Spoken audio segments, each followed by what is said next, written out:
Bienvenidos al campus de la Universidad Francisco Marroquín. Hoy tenemos el placer de disfrutar de la compañía del profesor Guillermo Lustó. El profesor Lustó es un reconocido académico e investigador argentino. Tiene innumerables publicaciones en el campo de la filosofía política y del constitucionalismo y es el fundador del Inter-American Institute for Democracy, que es un think tank dedicado a la promoción de la libertad y a la promoción de la democracia. Quizás, bienvenido profesor, es un gusto tenerla aquí. Quizás podríamos empezar por una pregunta alrededor de la democracia en América Latina, ¿no? ¿Cómo ve la América Latina de 2017? Es una buena pregunta. Yo creo que habría que separar un poco cómo ve la democracia en general en América Latina y analizar un poco lo que han pasado estos últimos años, porque lo hemos pasado muy mal a partir de la aparición del socialismo del siglo XXI, con una concepción democrática totalmente diversa, y donde en algún momento pareció que iba en una ola de expansión que era incontenible. Cuando Chávez comenzó a manejarse y donde se incorporó rápidamente Correa, Evo Morales, Ortega, e inclusive con actos como el caso de Honduras, cuando quisieron incorporarse, la alternativa que tuvo Humala, que cuando fue electo, que la gente pensaba que podía volcarse al chavismo y que no lo hizo. Y creo que el punto en que marca el regreso a un concepto de democracia diferente es precisamente lo de Humala. Yo defendía en la elección a Humala porque yo pensaba que, primero, el chavismo no era lo que era 4 años antes y Perú no era lo que era en el momento de Humala. Claro. Y que era suicida de Humala sumarse al chavismo. Ahora, me ha despertado la pregunta de, ¿se ha producido una distorsión del concepto de democracia en América Latina?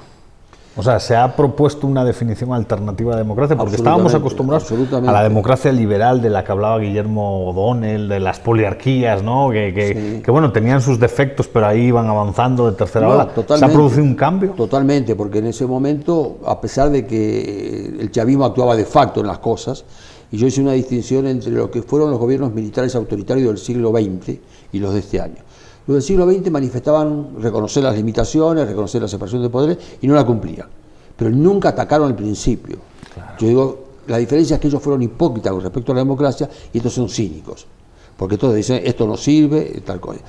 Y efectivamente el socialismo del siglo XXI, con el constitucionalismo que lo sostuvo atrás, tenía una teoría totalmente diferente a la democracia constitucional, que era la mayoría no debía tener limitaciones. Claro. Y su moto fue, la Constitución no puede ser un límite a la voluntad mayoritaria, lo cual es el concepto de ellos, ¿no? Claro, es como puede ser interpretado para estos estudiantes que nos observan de ciencia política y de filosofía, una vuelta a Rousseau, una recuperación de Rousseau, de la mayoría sobre todas las cosas. Y la de Hobbes.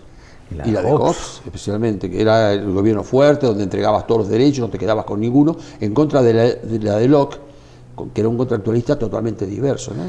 En el ámbito de la estructura de derechos y libertades, ¿no? Porque, bueno, en cierto sentido, yo entiendo democracia liberal, grosso modo, como un modelo democrático comprometido con la protección de derechos y libertades individuales, ¿no? Y la limitación del poder. Y la limitación del poder. ¿Cómo va América Latina en esas asignaturas, en esas materias? Fruto de esa distorsión del concepto de democracia, ¿hemos perdido en nuestra estructura de derechos y libertades individuales? ¿Es por países? ¿Unos países han ganado, otros han perdido? ¿Cómo ves esa situación? ¿Hay patrones o no? Yo creo que hay un momento que se produce un cambio importante y que yo lo veo de una manera diferente a como lo ven mis colegas, que es el Foro de San Pablo. En el Foro de San Pablo el castrismo convoca a todas las fuerzas de izquierda, pero el mensaje es no más lucha, vamos ahora por las elecciones. Entonces todo el mundo lo toma como un complot para hacerse de los gobiernos por vía electoral, y yo lo tomo como un gran cambio. Dejan la lucha armada y entonces vamos por elecciones. Y entonces ahí se produce que algunos países de la izquierda han ido a elecciones y se han comportado como países razonables, respetando las instituciones, dejando el gobierno cuando pierden.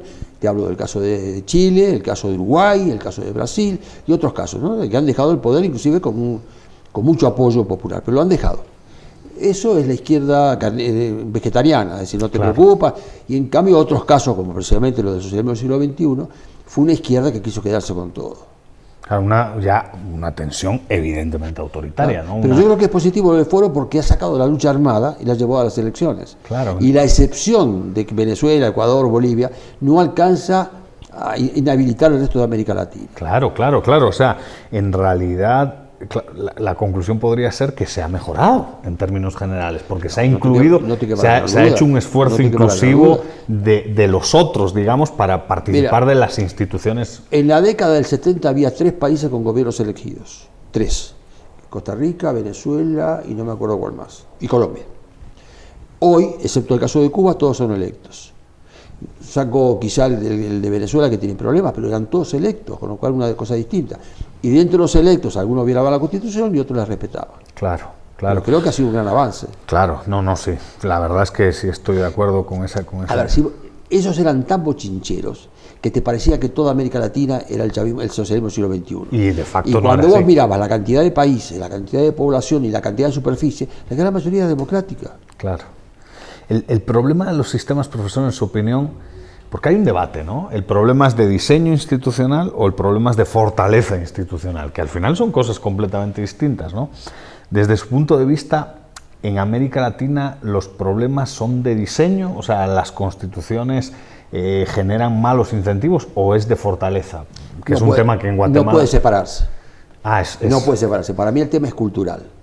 El tema es cultural. Cuando vos diseñás de acuerdo con una cultura y esa cultura es democrática, la ejecución o la fortaleza se puede caminar y mejorar cuando corresponda.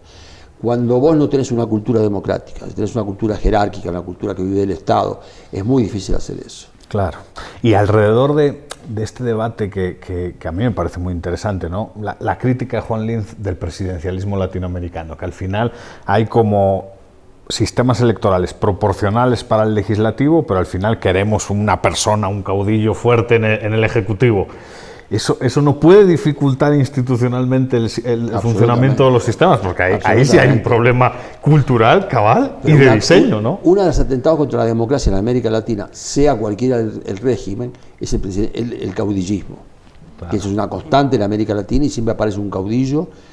Algunas veces más inteligente como Perón o menos inteligente como Chávez. Digo que Perón es inteligente objetivamente, no es que lo defienda, claro, ni mucho menos, pero era realmente un hombre mucho más preparado que lo que era Chávez. Sí, y además manejó muy bien los medios, manejó bien las comunicaciones, y electoralmente le fue re bien, ¿no?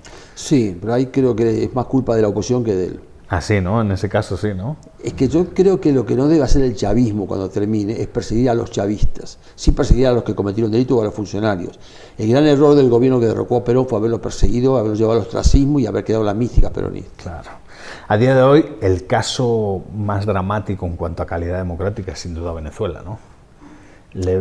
Si sacas a Cuba, ¿no? Sí, sacamos a Cuba, que ya es autoritario. Claro, pero yo hago la diferencia. Yo creo que el gobierno de Venezuela es autoritario. El de Cuba es tiránico, porque claro, en realidad se mete en la vida privada, cosa que todavía en Venezuela no te pasa.